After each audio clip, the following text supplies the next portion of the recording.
JP Géné qui est donc avec nous. Alors vous êtes le chroniqueur gastronome plutôt peut-être, du Monde 2. Et d'habitude, alors vous êtes caché derrière une épuisette, mais là comme vous sortez votre autobiographie, Mes chemins de table chez Ubec, donc vous avez décidé de vous mettre à table.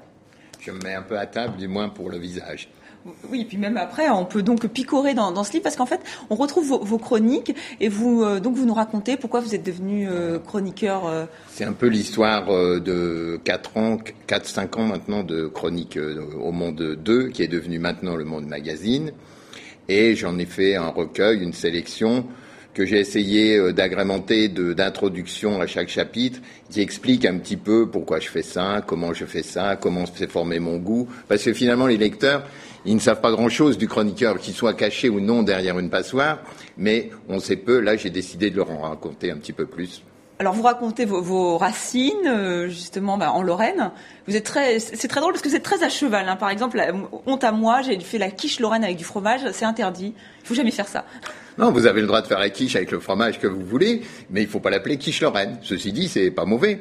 Avec la quiche lorraine, c'est le même problème qu'avec le gratin dauphinois. Pareil, le gratin dauphinois, il ne doit jamais y avoir de gruyère. On s'acharne à mettre du gruyère dans le gratin dauphinois, qui devient alors un gratin savoyard. Alors mais c'est drôle parce que vous avez une plume savoureuse. Vraiment, des fois, vous emportez, et puis vous revendiquez le goût du terroir. Vous énervez aussi contre tout ce qui est OGM, tout ce qui est malbouffe. Alors, un mot de vos chroniques dans le monde, parce que vous avez sillonné le monde. Alors, on va voir une photo assez étonnante. On pourrait se dire vous êtes retenu en otage par des talibans, mais pas du tout. Enfin, si, ils ont essayé de vous faire manger leur plat préféré, qui est donc... Oui, non, la photo elle est plus grande. On l'a cadré serré, mais tout autour, ils sont tous armés. On était reçus avec un camarade allemand.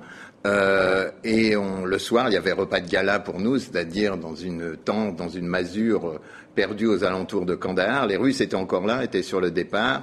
Un vieux tapis étalé sur le sol, une pile de galettes et le cuisinier des talibans du groupe c'était pas les talibans à l'époque, c'était les Moudjahidines. Oui, c'était les Moudjahidines. Bon, il y en a beaucoup qui sont devenus après, mais et nous amène un plat qui était rien que du gras de mouton, mais pas un poil de viande. Et vous avez réussi à ne pas le goûter. Une recette qui vous tient particulièrement à cœur, parce qu'on a très peu de temps aujourd'hui. Mon livre, c'est pas un livre de recettes. Non, mais une sensation, un goût. La salade de tomates avec des vraies tomates, des tomates qui sont mûres, avec un peu de basilic, avec une bonne huile d'olive, avec quelques fleurs de thym, et par pitié de la salade de tomates en saison. Voilà, ça sera dit. Effectivement. Alors, donc, Mes chemins de table, pour en savoir beaucoup plus, vraiment à picorer, je le répète, sans modération. Et on vous retrouve dans votre chronique hebdomadaire dans Le Monde Magazine. Qui paraît aujourd'hui, justement. Exactement. Et là, vous pourfendez ceux qui font semblant de vendre du bio.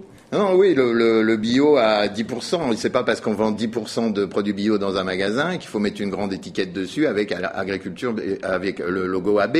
Le client est un peu appâté pour rien, je trouve. Voilà, vous avez bien raison de le souligner. Merci beaucoup, JP Géné. Donc, je rappelle Mes chemins de table chez Ubec. C'est la fin de ce journal. Merci à vous de l'avoir suivi et à vous d'être